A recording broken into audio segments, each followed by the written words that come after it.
The first thing I noticed was that Shade moved. He had not moved, not truly, not with that slow, deliberate weight that meant intention in 3 years. He had lain in the eastern courtyard through winter and thaw, through summer heat and the first bite of autumn again, like a stone placed there by the earth itself. My wolves brought him food and he ate it without rising. My healers laid their hands along his gray flank and he allowed it without acknowledgement. He breathed. His chest rose and fell beneath the silver-dark fur. But his eyes, those ancient amber eyes that had once watched the world with something close to hunger, had been flat and distant since the night Lyrian died, and no soul in Velthorn had been able to reach whatever part of him had gone somewhere else. I had tried. Twice in the first year I had gone to him at dusk, alone, the way a king is not supposed to go anywhere, crouching in the cold flagstones beside his enormous head and putting my hand against the side of his jaw. He had allowed that too. He had not pulled away or shown his teeth. He had simply looked past me with those flat amber eyes, and I had understood in a way I could not have explained to my council that he was not here. The bond between a king and his great wolf runs deeper than speech, older than names, and what I felt through it then was not grief exactly. Grief is loud, grief shakes and burns, but something more like absence. A room from which all the furniture has been taken, an echo that has forgotten what made it. My council wanted to talk about finding him a mate wolf. My master of wolves, Deveth, an old man with a gray beard and more patience than anyone else in the keep, shook his head and told them quietly that great wolves did not work like common pack wolves and that pushing Shade would accomplish nothing. They gave him a year, then another. Deveth retired in the third winter and the new voices on the council grew louder. A king's great wolf in grief was a bad omen, they said. It unsettled the pack. Something needed to be done. I was at the high window of my solar on the morning the border traders came through the Ashfin gate, thinking about none of that. I was reading a land dispute from the Eastern Holdings, a dull document full of boundary lines and crossed signatures, and half-watching the courtyard below because I always half-watch the courtyard. The habit of a man who has spent 20 years governing a wolf-pack keep in the northern reaches, where trouble arrives without announcement. So I saw it. The traders came in through the side gate in a small, loose group, 6 of them, with 2 low-sided carts and a pair of rough-coated ponies. Ashfin traders come to Velthorn twice a year with the goods the deep forest produces: dried mushrooms, root medicines, cured hides, the dark amber resin the border folk use for everything from waterproofing to toothache. They were not an unusual sight. My steward, Kala, moved to meet them with her ledger already open. The young woman was at the back. She was leading one of the ponies by a loose rope, and she was looking around the courtyard with the open, unhurried attention of someone who has never been taught to pretend she isn't curious. Not rude, just unguarded, in a way that is rare inside any keep walls. She wore a border trader's coat, heavy gray-brown wool belted at the waist, worn smooth at the elbows, her dark hair pulled back in a braid that had been done and redone so many times it was more habit than style. She was not dressed for court. She was dressed for walking a long way in uncertain weather, and she had clearly walked a long way. She looked at the stonework. She looked at the great gate arch with its wolf head carving and tilted her head just slightly, the way a person does when they are reading something. Then she looked at the eastern corner of the courtyard, where Shade lay. He lifted his head. I set the land dispute down on the windowsill. Shade's head had not lifted at the sound of a cartwheel, or a shouted greeting, or a dropped pallet in 3 years. It had not lifted when the moonlight procession passed 3 feet from him in summer, lanterns swinging and drums rolling, because I had wanted him present at the rite even if he was not present in any way that mattered. It had not lifted when Deveth's replacement, a young she-wolf named Bryn, spent an hour sitting beside him with her palm flat against his shoulder and her voice low and steady, the way Deveth had taught her. He lifted it now, and he looked at the woman with the rope. She saw him looking. She did not flinch, which was the first thing. Half my pack gave Shade a wide berth even before he went into grief, because a great wolf, the bonded wolf of a pack king, ancient and vast, with shoulders at the height of a man's chest, is not a creature you approach without reason. The other half understood that he was unreachable and so simply moved around him, as you move around a piece of the landscape. She did neither. She looked back at him with the same unhurried attention she had given the gate arch, the way you look at something that interests you and that you have time to consider. Then she said something to the woman beside her, the head trader I would learn later, a broad woman named Fess, and Fess glanced at Shade and shook her head, saying I could read it from the movement of her hands, "Don't. Not your business. Let it alone." The young woman looked at Fess. She nodded, a small, easy nod, the nod of someone who agrees in the moment but has already decided something for herself. And then she handed the pony rope to the man on her other side and walked toward Shade. I was at the window with both hands on the sill, and I was not breathing. She stopped about 2 body lengths from him, not hesitant, just reading the distance, the way a person who has spent a long time around large animals learns to read the space between caution and approach. Shade was watching her. His head was fully up now, and I could see, even from the window, the faint tension that had come into his shoulders, not aggression, something closer to attention. He had not looked like that in 3 years either. She crouched down.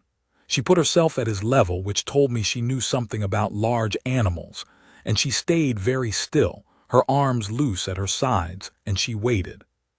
Shade looked at her for a long moment, then he stood up. He stood up slowly, the way a great wolf stands, all that weight and age rising with a deliberate, settled grace. And he took 3 steps toward her, and he lowered his head to her level, and she reached out her hand, palm up, and he pressed his forehead into it. I heard the sound that went through the courtyard. It was not loud. It was more like the absence of sound, the way a crowd goes quiet when something happens that none of them have words for yet. I was down the stairs before I had consciously decided to move. By the time I reached the courtyard, she had both hands along Shade's jaw, her fingers in the thick silver-gray fur at his temples, and she was talking to him in a low voice. Not the formal low voice of a trained handler or a healer trying to soothe, just talking, the way you talk to something you are glad to have found. I caught the edge of her words as I came close enough. "There you are. There you are. I wondered where you'd gone." I stopped 4 feet away, and she looked up at me. Her eyes were dark, the color of deep water, and there was nothing in them that looked like fear. There was something that looked briefly like recognition, not of me, I thought, but of the situation, the sudden understanding that the man standing behind the wolf was probably someone who mattered here, and that she ought to consider her position. She did that in about 2 seconds, and then she looked back at Shade. "He's been somewhere a long time," she said, not asking. "Telling me as if I might not know." 3 years, I said.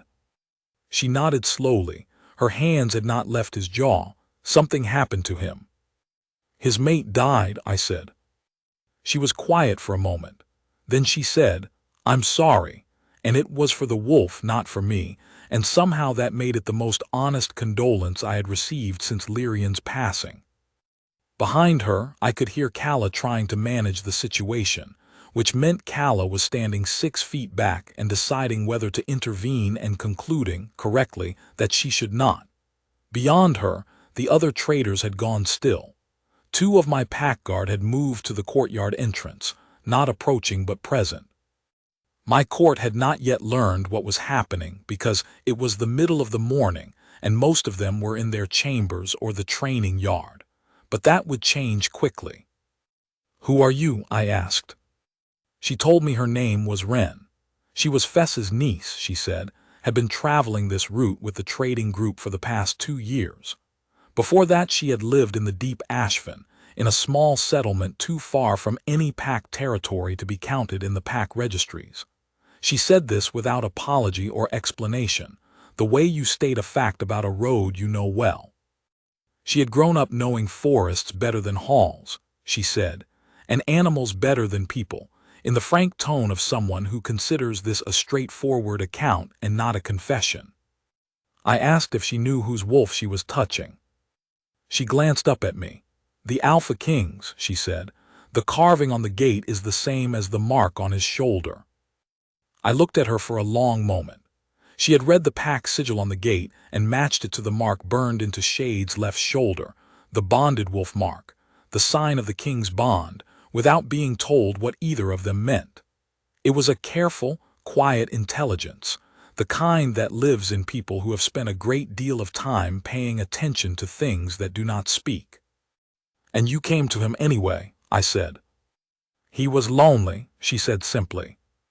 Something settled inside my chest then. Not the warm rush of the mate bond.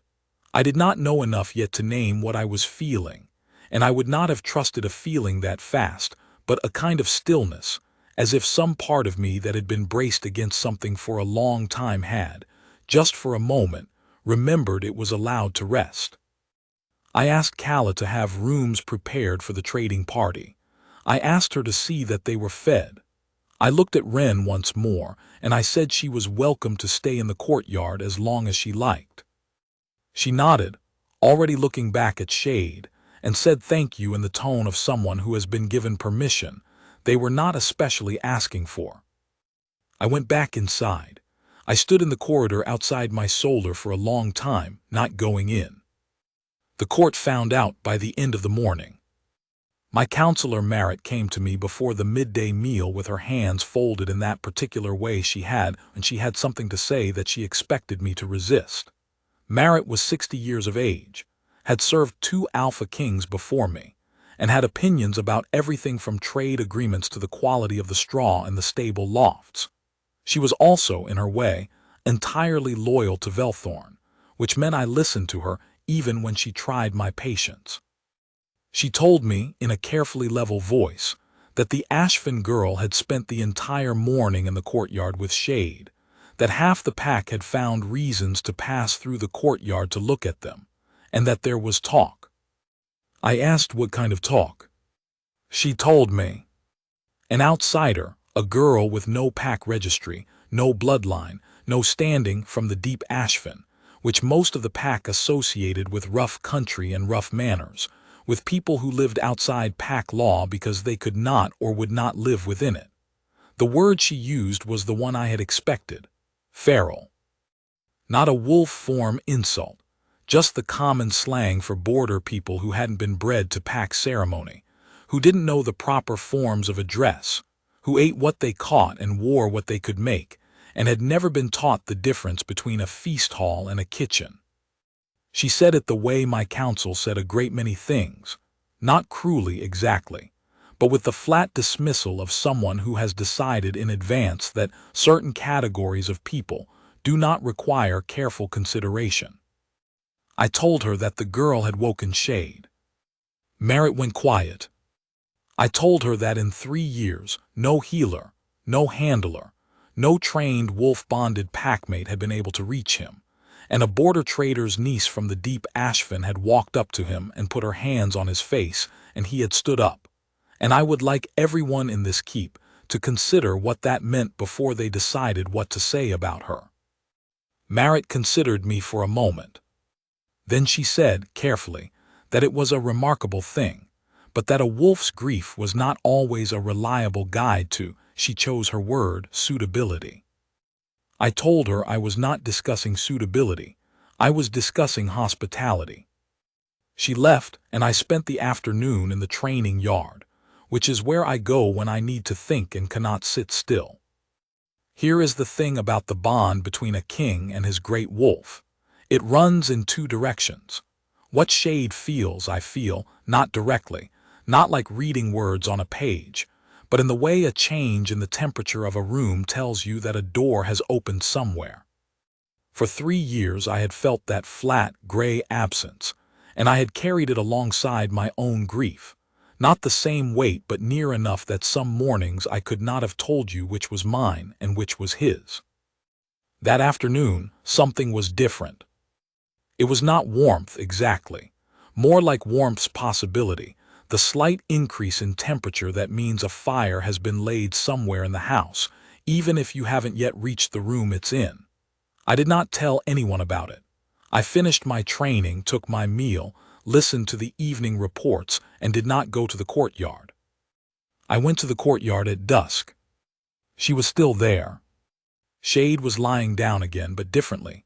Not the heavy, turned inward lying of his grief, but with his head in her lap and his eyes open, watching the light change on the stone walls. She was sitting against the courtyard wall with her coat spread beneath her, and she was doing something with her hands that I couldn't see until I came closer, braiding a length of rough cord, the quick, automatic work of someone who braids things the way other people think. Her fingers moved without looking. She glanced up when she heard me. Shade's ear turned, but he didn't move.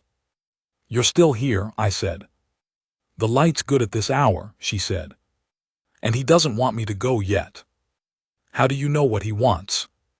She looked at me with an expression that was not quite a smile, more like the look of someone who has been asked a question they find genuinely interesting. "He leans into you when he wants you to stay," she said, "and he turns his nose away when he's had enough, same as any of them. They're all just saying different versions of the same things." A pause. "He's been saying stay for about an hour." I sat down on the stone bench across from her, which surprised her, I could see that, and I asked her about the deep ashfin, what it was like to grow up outside pack territory, whether she had any wolves there. She told me there were wolves in the deep ashfin, but they were wild ones, not bonded, not part of any pack lineage. She had grown up knowing them by their territories the way a person knows their neighbors, who was reliable, who was territorial, who was raising pups this season. She had helped pull a she-wolf through a difficult birth when she was 12, she said, and after that a certain line of wolves in the eastern ashfin had treated her with a kind of cautious familiarity that was, she thought, as close to trust as wild wolves gave. She said this without any pride, just as a fact she found pleasant to remember. I asked if she had ever wanted pack registration, territory of her own. She thought about it. She said she had thought about it sometimes, but that she had never been sure which pack would have her. She had no bloodline anyone could trace, no standing, no bond wolf of her own. And she had known from a young age that she did not do well with people who had already decided what she was before they looked at her properly. There was something in the way she said that. Not bitterness, she was too even for bitterness, but a clear-eyed acknowledgement of a fact she had long since made her peace with. The world had certain ideas about who she was. She had a different one, and she had chosen to live inside her own. "My council has already decided what you are," I told her. She nodded, unsurprised. "What word did they use?" "Feral," I said. She looked at Shade's ear, which had turned toward her at the sound of her voice and then turned back. "I've been called worse," she said. I asked her how long she planned to stay in Vilthorn. "The trading party," she said, "usually rested 2 nights and then turned back toward the ashfin. She expected to leave with them." I said nothing for a moment. Then I said that if she wished to stay longer, she was welcome to. That Shade, and I watched her face when I said this, that Shade seemed to have found something in her company that 3 years of healers and handlers had not been able to give him, and that I would not like to see that lost too quickly. She looked at me then, and I think it was the first time she looked at me with full attention rather than peripheral attention, the way she had been watching me from the corner of her eye since I sat down, the way a person who has grown up in the wild watches a new presence, cataloging without staring. Now she looked directly, and I felt the weight of it in a way that I could not account for by ordinary means. "You mean it," she said. "I mean it," I said. She looked back at Shade. "Then I'll stay another few days," she said, "and see how he is." I went in before she did, because it was my keep and there were things that required my evening attention. But I stood at the high window of my solar for a long time after the candles were lit, watching the last of the courtyard light fade, and I felt that warmth again, the possibility of a fire somewhere, and this time it was a little closer. I did not sleep well. Not badly, not in the restless, thrown way of a man who is troubled, but lightly, the way you sleep when something is quietly occupying the part of your mind that usually goes quiet at night. I lay in the dark and I listened to the keep settle around me, and I tried to examine what I was feeling with the same straight-eyed attention I gave everything else. A king who cannot account for his own interior is a king who makes decisions for the wrong reasons. And I had spent enough years learning to notice the difference between what I wanted and what I was telling myself. I wanted to take that kind of accounting seriously. What I found, turning it over in the dark, was this. I was not caught up in novelty. I had had novelty in the years since Lyrian, not from any deliberate searching, but because a king's life throws things into your path whether you want them or not, and there had been 2 or 3 moments in 3 years that a younger version of me might have allowed to become something. I had not. Not because I was determined to grieve forever, but because the feeling of genuine recognition, the specific gravity that tells you this is not a surface thing, had not been there. It was there now. It was not convenient, and it was not logical, and it arrived in the form of a woman from the deep Ashfin who wore a worn wool coat and braided cord by feel, and had told my great wolf, "There you are," as if she had been looking for him. None of that was what my council had in mind when they drew up their ideas about suitability. And I found, in the quiet of that first night, that I cared about that approximately as much as I cared about the boundary dispute from the Eastern Holdings, which is to say, in the sense that it would need to be addressed eventually, but not in the sense that it would change my conclusion. The next 3 days were not simple. Marit came to me twice more. The second time she brought Counselor Edrin, who was younger than Marit but managed to be more rigid, and between them they laid out what they called their concerns. The pack would take it badly, they said. A woman with no registry, no standing, no bloodline the court could verify, spending her days in the inner courtyard, being accommodated as though she were a guest of rank. What did it say to the pack families who had daughters of standing, eligible daughters, daughters with proper lineage and proper bondwolf connections, who had been waiting for any indication that the Alpha King was ready to consider a new Luna? What did it say about the king's judgment? I told them what it said was that I was grateful to someone who had done for my great wolf what 3 years of effort could not. Edrin said that wolves were not council business. I told him, in the voice I use when I mean something to be the end of a discussion, that shade was pack business, and that I was the pack, and that we were done talking about this for today. I told them, in the voice I use when I mean something to be the end of a discussion, that shade was pack business, and that I was the pack, and that we were done talking about this for today. I went to the courtyard. I should tell you what those days were like, the 3rd, the 4th, the 5th, because they were the heart of it, in a way that any ceremony or declaration afterward can only confirm, not create. She was at home in the keep in the way that people who have grown up without a fixed home are sometimes more at home in strange places than people who have always had one. She did not require things to be explained to her. She watched how a place worked and adjusted herself to it without making a production of the adjustment. She learned the names of the pack guard on the courtyard rotation by the second morning and called them by those names, which surprised them. In my experience, guests of any rank rarely learn the names of guards. She helped carry a bucket when she saw one of the kitchen staff struggling with it on the back stairs, and when the kitchen staff woman, flustered, tried to stop her and apologize, Wren said easily that she had 2 hands and there was no reason not to use them, and continued up the stairs. My steward Kala told me about that one with a particular expression on her face. Kala had been managing the keep's domestic operations for 12 years, and she had encountered every variety of guest the North produced. She told me that Wren was either going to be a great deal of trouble or exactly no trouble at all, and that she had not yet decided which. The way she said it suggested she was already leaning toward the second. She was not easy to dismiss. which was the thing the council did not understand and could not easily work around.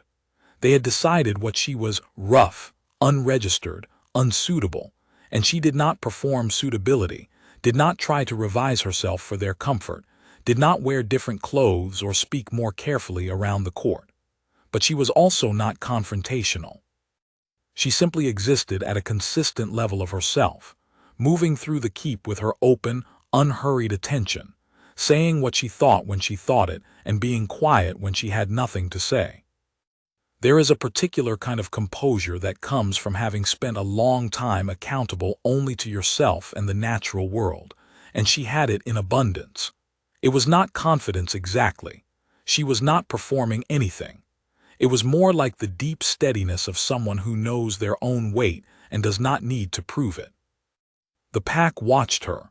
Packs always watch new things, but this was a particular watching, the kind that happens when something has shifted and the pack is trying to understand the shape of the new thing. Shade had stood up for her on the first morning. Everyone in the keep knew about it by noon, and everyone in the keep had opinions, and I heard most of those opinions second-hand through the careful, selective reporting of Kala and the packguard captain, Ways, who was both perceptive and loyal enough to tell me the truth without editorializing. Some of the pack, the older handlers, most of the kitchen staff, the training yard's youngest packguard, had begun to orbit her with a cautious, warm attention.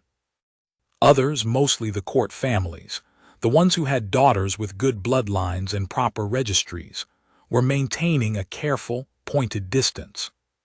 She noticed all of it and said nothing about it, which told me she had a finer social awareness than her presentation suggested.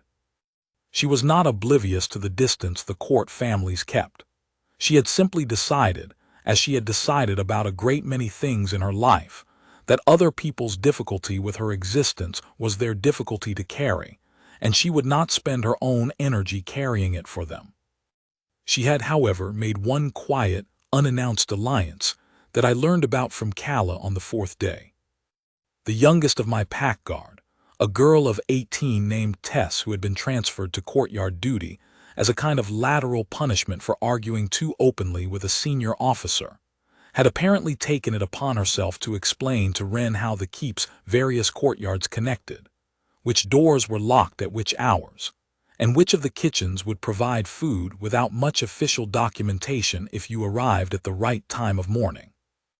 Wren had listened to all of this with great attention, and in return had apparently told Tess 3 things about reading wolf body language that Tess immediately went and tested on Shade, with satisfactory results, because Tess was that kind of girl. I was not surprised. I had thought, watching her, that she would find her own level in the keep, that the keep would sort itself around her in the way that places always sort themselves around people who know what they are and don't require much managing. She had discovered, by the second day, that Shade would follow her. Not at heel, not like a trained pack wolf, but at a loose distance of about 20 feet, moving when she moved, stopping when she stopped, watching her with those amber eyes that had stopped being flat somewhere between the first morning and the afternoon. My packguard had watched this with an expression that cycled between awe and a deep personal discomfort, because a grieving great wolf following a stranger around the courtyard was not a thing any of them had training for. By the third day he was walking closer. By the fourth morning, when I came down early and found her sitting on the mounting block in the front courtyard eating bread and watching the gate riders go out on the dawn patrol, Shade was lying at her feet with his chin on her boot. She looked up at me with an expression that was both amused and slightly helpless and said, "He won't let me eat in the hall. He doesn't like being inside." I sat down on the other end of the mounting block and said that I had noticed. "I don't mind," she said. She broke off a piece of bread and offered it toward Shade out of habit and then laughed softly and said, "Sorry, not yours." He regarded the bread with amber-eyed patience. She ate it herself. I asked her what she would do when she went back to the Ashfin. She said the same as she always did. Travel the trade routes with Fess and the group, come back through Velthorn again in the spring. She had things she needed to do. There was a she-wolf in the eastern Ashfin who was aging and needed checking on. There was a young pack boy in the border settlement who was learning herb craft and needed someone to correct his drying technique before winter, or he'd ruin the whole season store. Small things, but hers. "Do you want to go?" I asked. She was quiet for a moment, looking at the gate. "I don't know yet," she said. "I didn't expect this." She meant Shade, I thought, but she wasn't only looking at Shade. I felt the warmth in my chest, with a clarity that was past ignoring. It was not the roar I had heard other bonded men describe, the shock of first recognition, the mark burning hot, the bond splitting the air between you. What I felt was quieter than that, and somehow more certain for being quiet. It was the feeling of arriving at a place you did not know you were traveling toward, and recognizing it on sight. I sat beside her on the mounting block in the cold morning and watched the patrol riders disappear through the gates, and I did not say anything else for a while, and she did not either. The silence between us was not uncomfortable.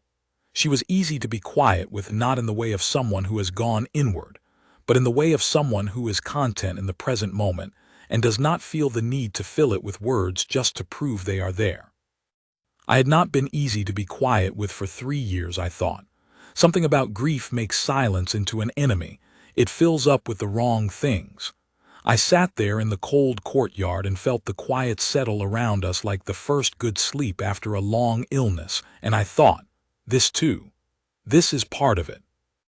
On the 5th evening I called Bryn, my wolf keeper, to the solar. Bryn was a young woman with good judgment, and the particular calm that comes from spending most of her waking hours around animals large enough to kill her if she lost their trust. I asked her, as plainly as I could, what she thought was happening with Shade. She gave me a look that was about a half-second away from saying the obvious, and then deciding to give me the more formal version. She said that Shade was bonding, not in the deep bond-wolf sense, not the way a great wolf bonds to its king, which is a once-in-a-lifetime thing sealed by ceremony and blood and the old rites, but in the preliminary way, the way a wolf who is ready to invest in something again begins to lean toward the first thing that does not ask anything of it. Shade had been without a living mate for 3 years, she said. He had been unreachable not because he was broken, but because nothing had offered him what he needed in the right way. The Ashfin girl had not asked anything of him, had not arrived with purpose or technique or expectation. She had simply been present and patient and interested in him without wanting something from that interest. "She's good with animals," Bryn said. "Genuinely good, not trained good, the kind that comes from a long time of paying close attention." She paused.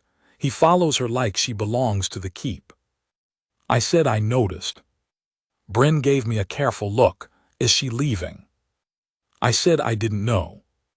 Bryn said, in the tone of someone who is going to say a thing once and then let the Alpha King deal with it himself, "She should know what it means.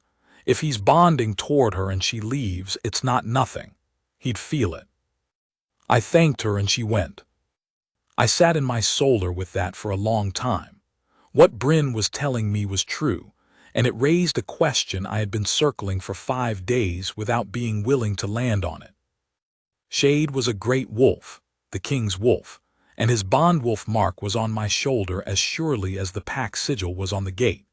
If Shade was bonding toward Wren, then something far older and more certain than my own uncertain warmth was pointing in the same direction. The great wolves had not been wrong about a fated pairing in recorded pack history. Their judgment in these matters was not instinct. It was something closer to knowledge. But what Shade knew, and what I was willing to say to a woman who had come to trade dried mushrooms and was staying an extra few days as a courtesy, were not the same thing. And what I felt, this growing, quiet certainty, was mine to account for, not the wolf's. The mark might choose. The man still had to speak. I found her at the well in the rear courtyard at dusk on the 6th day. She was filling a bucket, and Shade was beside her, and the light was coming sideways through the keep's rear archway in that particular amber gold that the stone of Velthorn catches in the late afternoon. She looked up when she heard my steps on the flagstone, and there was something in her face that told me she had known, for at least a day or two, that this conversation was coming. I had spent the afternoon in the training yard again, and then an hour in the solar staring at nothing in particular, and concluding that a man who keeps finding reasons to be in whatever courtyard she happens to be occupying is a man who has already made his decision and is simply doing the administrative work of catching up to it. The bond in my chest was no longer a possibility of warmth. It was warmth, steady, deep, directional as a compass.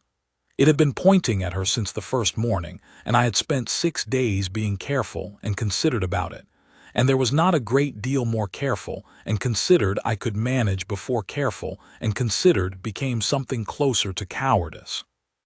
She knew what I was by now. She had found out early, Tess had told her, I suspected, or one of the traders, or simply the convergence of small observations she clearly never stopped making. She knew she was in the Alpha King's keep, and that the wolf she had been spending her days with was the king's bonded wolf, and she had not changed her behavior in any visible way in response to this information, which was either very confident or very steady or both. "Your party leaves tomorrow morning," I said. "Yes," she said. I stood a few feet away from her. Shade looked at me with those amber eyes, steady, watching, the flatness gone from them entirely these past days, and I understood what he was saying in the way that a bonded pair understands things without speech. He was saying, "Here, this is the one." The same thing the bond mark on my shoulder had been saying in its quieter way since the first morning she walked through the gates. "I'd like to ask you something," I said. She set the bucket down. She waited, which was something she was very good at.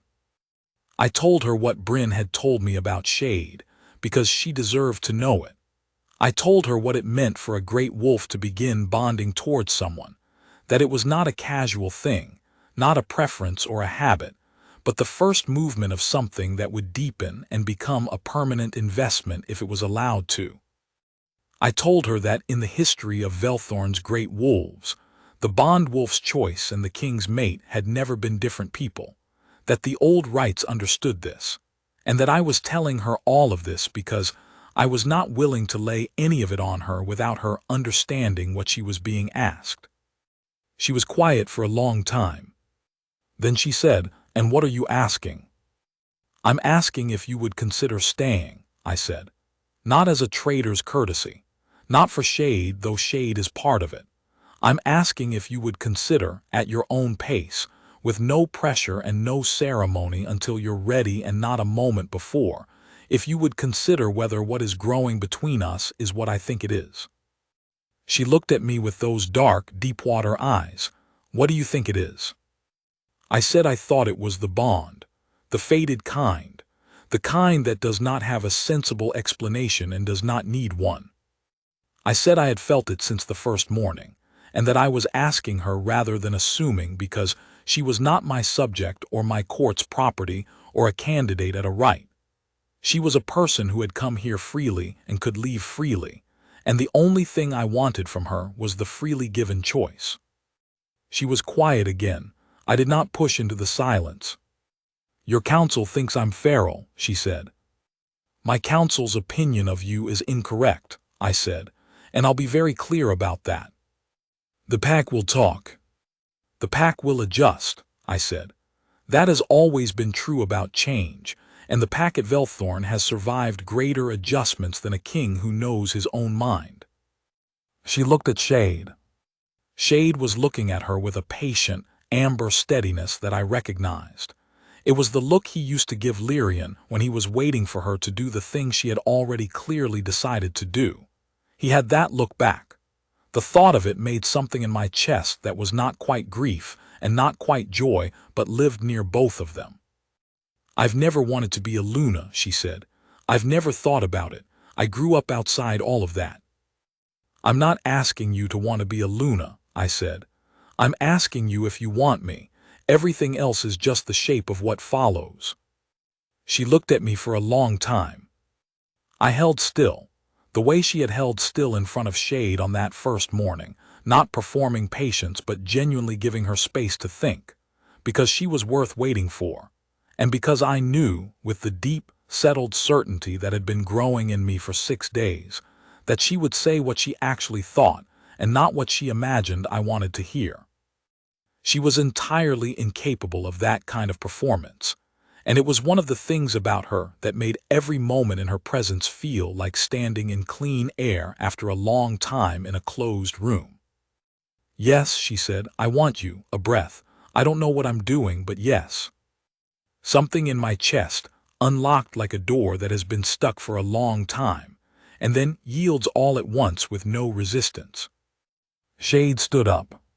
He stood in the amber light of the rear courtyard, and he made a sound I had not heard from him in 3 years, not a howl, but the low, rolling sound that great wolves make when they are content, a sound like distant thunder with warmth in it, a sound that carries. I could feel it through the bond in my shoulder like a warm hand pressed flat against the place that had been empty, and I understood it perfectly. He crossed the few feet between us and pressed the top of his enormous head against our joined hands. She laughed. It was the first time I had heard her laugh, a real one, unguarded, and it was the kind of laugh that belongs to someone who finds joy in the precise moment there, in rather than in the idea of joy in the abstract. She put her free hand up into the fur at his neck, and I kept my hand over hers, and for a moment we stood like that in the courtyard with the amber light going gold and the sound of the keep around us, and I thought, this is the shape of the thing I have been missing. What happened next was not quiet and not private, and that was all right. I did not call a ceremony. I did not summon the council or the pack or put on the regalia. I walked back through the keep with Wren beside me and Shade at our heels, because Shade was not going to be left out of this, and I told the first pack guard I passed to let it be known that the Alpha King wished the pack assembled in the front courtyard. Word in a wolf pack keep moves faster than any messenger, and by the time we came through the keep's main door into the front courtyard, there were perhaps 60 people in various states of having just been interrupted from their evening. Pack guard, kitchen staff, handlers, the trading party still mid-departure preparations, and Merritt and Edrin side by side near the courtyard fountain with expressions I would have found amusing at a better moment. They all saw Shade. They saw him walk behind us, not at a distance, not as a separate creature, but close, his massive shoulder level with Wren's, his amber eyes steady and calm and present in a way that the people of Velthorn had not seen in 3 years. I watched it move through the assembled pack like a current through water, first the stillness of disbelief, then the slow, visible shift of comprehension. I took Wren's hand, and I faced the pack, and I spoke clearly enough for everyone to hear. I told them that her name was Wren of the Ashfen, that she had come to Velthorn as a trader, and that she was going to stay as my mate, that she had no pack registry and no court bloodline, and that she had done in 6 days what 3 years of trained healers and devoted packmates had been unable to do. She had given my great wolf back to us. That anyone in this pack who wished to call that worth less than any title in any registry was welcome to come and explain their reasoning to me directly, because I had a great deal to say on the subject, and I would be happy to have that conversation as many times as it was necessary. The front courtyard was very quiet. I felt the quality of that quiet. There is a difference between a silence that is waiting for something to decide what it thinks and a silence that has already decided. This one was still deciding. I watched it move through the faces I could see. The pack guard near the gate, who had known Shade his whole career and was standing with his hand loose at his side and something working in his jaw. The kitchen staff clustered near the back stairs, 2 of them holding each other's arms without seeming to notice. Tess, who was standing slightly apart from the other pack guard, and who looked at Wren with an expression that was trying very hard to be professionally neutral and failing entirely. And then Shade walked forward. He walked past me and past Wren, forward into the open space of the courtyard, and he stopped in front of the assembled pack, and he lowered his head. not the low, inward curl of grief. The full, deliberate bow of a great wolf who is choosing, the way the old rites describe it, the way my father's father described it in the pack histories, the king's wolf lowering its head before the one it has chosen to hold alongside its bond king. It is not a thing that is trained. It is not a thing that is asked for. It is a thing that happens when it is true, and when it happens there is nothing in the world that looks like it. The pack bowed. It moved through them the way it always moves, from the pack guard nearest him outward, the automatic, instinctive recognition, the deference that pack wolves give a great wolf's formal acknowledgement. Not every face in the courtyard was ready for it. Merritt's face was complicated in a way that I thought spoke well of her. In the end, not the tight resistance I had expected, but something more like a woman revising a conclusion she had been confident in, and finding the revision uncomfortable and necessary in equal measure. Edrin looked at the ground. The trading group, Fess and the others, were still, watching with a kind of collective held breath. Wren stood beside me with her hand in mine and watched Shade bow, and her face was the face of someone who does not have words yet for what they are feeling but is not afraid of that. She was not performing awe or trying to look like she understood the full weight of the ceremony, because she was Wren and she did not perform things. She was just feeling it, plainly, in the front courtyard of a wolf-pack keep she had arrived at 6 days ago as a trader, with Shade's amber eyes on her and 60 people of the pack watching. She looked at me. "He's all right," she said quietly. "He's going to be all right." "Yes," I said, "he is." She squeezed my hand once, and I felt the warmth in my chest settle into something permanent. Not the rushed heat of a first recognition, but the deep, abiding warmth of something that has found its right place after a long time of looking, and knows it, and is done moving. I married her at the moon right 3 months later, in the winter ceremony, which is the oldest one. She wore no court gown because she said she would rather not spend the evening adjusting something unfamiliar, and I told her she could wear whatever she liked, and she wore her heavy wool coat with a length of deep blue cloth pinned at the shoulder, and she looked like exactly herself, which was exactly right. The rite itself is simple, the winter one, older than the formal court ceremonies, old enough that it does not require a great deal of apparatus. A fire, a pack gathered in the cold, the king's wolf present, his hands and hers together over the flame's heat, and the bond mark burning warm on both their wrists as the old words were said. Shade stood at her left shoulder through the whole of it, which was not, strictly speaking, part of the rite, but no one was going to ask him to move. When the mark sealed, when the gold light of it steadied into something permanent on her wrist, the twin of mine, she looked at it with a quiet wonder that had nothing performed in it, just the real and open surprise of someone who has never expected to be marked by anything as certain as this. She looked up at me. "Does it always feel like that?" "Like what?" I said. She thought for a moment. "Like being recognized," she said. "Not judged, just seen." I told her that in my experience, the genuine kind always did. My counsel had, in the intervening months, adjusted. Merritt came to me 2 weeks after the courtyard and told me, in the direct way that had served her well through 3 reigns, that she had reconsidered, that she had watched the pack and she had watched Shade and she had watched me, and that she had been mistaken, and that she would not be making that mistake again. I thanked her and meant it. Edrin took longer. He came around eventually, in the slow way that people who are primarily afraid of change come around, by watching the thing they feared fail to destroy anything, and by revising accordingly. The trading group came back through in the spring. Fess, who had told Wren not to go near the wolf on that first morning, was at the front of the party when they came through the gate, and she looked at the wolf head carving with a particular expression, and at Wren, who had come down to meet them, and she said, "I should have known. You were never going to leave him alone." Wren laughed, and the sound of it carried across the front courtyard, and Shade, who was lying in his eastern corner in the morning sun, lifted his head. He had his place back, Not the old one. Lyrian's loss was real and would not be undone by a new beginning. But a wolf who has grieved and lived through grief and found the world again knows something that a wolf who has never grieved does not, that the world after loss is not a lesser thing. It is the same world, seen with different eyes. He watched the courtyard in the mornings with those amber eyes wide and present, and he followed Wren with his chin on her boot patience.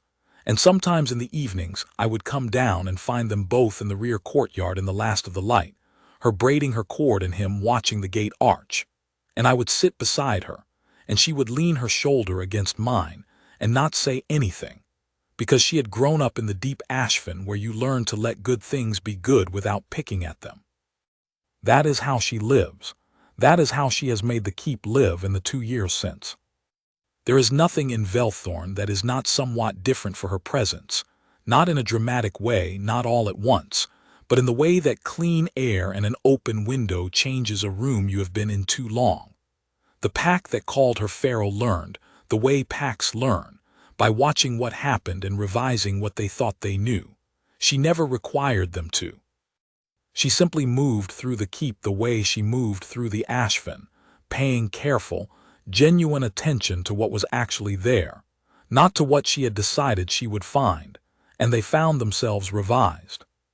Tess was made a senior pack guard within her first year, which had nothing to do with Wren and everything to do with Tess being good at the job.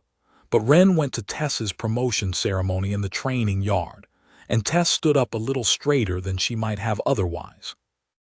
The kitchen staff adopted Wren with the thoroughness that kitchen staff always adopt people who do not consider themselves too important to carry a bucket. And by the second winter, she knew the name of every person who worked in the keep's domestic quarters, which I confess was more than I could say for myself. The trading route through the Ashfen Gate became a more reliably maintained route, partly because the Ashfen traders had more reason to come through on time, and partly because Wren had opinions about road conditions, and had communicated them clearly to the people responsible for the eastern holdings.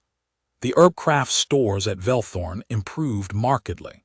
The she-wolf in the eastern Ashfen continued to be checked on every spring. Small things, but they are the things a keep is made of, the fine-grained daily business of a place where people and wolves and the old wild country meet and learn to manage each other.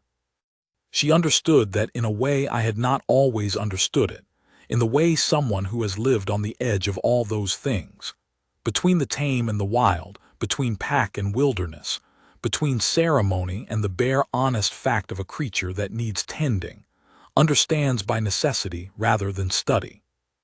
She still goes out to the trading routes in the spring, because she likes to move and she likes the Ashfen, and I have a kingdom to run and do not always travel easily. She brings the she-wolf in the Eastern Territory a bundle of dried meat every year and checks on the Herbcraft apprentice in the border settlement, who is now teaching his own students and drying his root medicines perfectly. She comes back through the Ashfen Gate every autumn smelling of pine sap and cold air, and Shade is always the first one in the courtyard when she arrives, because he knows the sound of her step on the road long before any guard does. And I am always the second one because she is mine, and I am hers, and the fated bond does not really need much beyond that. The word they used for her in those first days, feral, they said, with the flat dismissal of people who had made up their minds, has stopped being said. Not because anyone was forced to stop, but because words fall away when they are no longer describing anything real, when the thing they were supposed to categorize has made itself fully present in front of you and refused, with perfect patience and no particular urgency, to be what you decided it was. She is my Luna. She is the reason Shade has his amber eyes back. She is the reason the keep has its warmth back, and the morning courtyard has its quiet, and I have whatever I had misplaced inside myself in the 3 years between loss and her. She would tell me that is too large a thing to give one person credit for. She would say she just sat beside a grieving wolf and waited, and that anyone patient enough could have done it. She is wrong about that. The Ashvin is full of patient people, and patient people passed through this courtyard for 3 years, and Shade's head did not lift for a single one of them. What she gave him, what she gave me, is not patience. It is the rarer thing, genuine attention, offered freely, expecting nothing back. The kind that comes from a person who has spent a long time paying close attention to the world and therefore knows, bone deep, that every living thing is worth that attention. A wolf in grief. A keep that needed its warmth back. A king who had stopped, somewhere in the gray years, believing that what he needed most was going to come through his own gates. But I have learned that arguing with her on certain points is a long project, and I am, after all, a king with a great deal of other business to attend to. So I let her believe it, and I keep the truth for myself. And in the evenings in the rear courtyard, when the amber light comes through the keep's stone arch and she is braiding her cord and Shade has his chin on her boot, I sit beside her, and she leans her shoulder against mine, and I am quietly, entirely, exactly where I am supposed to be.